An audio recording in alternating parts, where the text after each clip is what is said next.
Is your Tabby payment still pending after 3 days? Let me help you fix that fast. Welcome back to Guide with Samuel.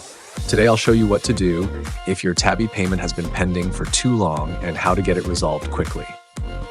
Step 1. Open the Tabby app and check the payment status in your transaction history.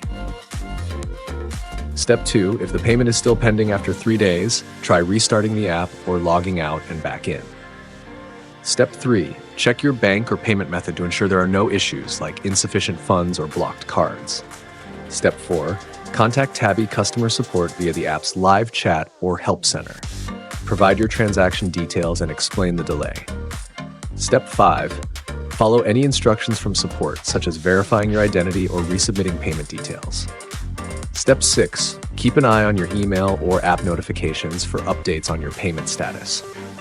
Tip: always make payments early to avoid delays, especially during weekends or holidays when processing can take longer.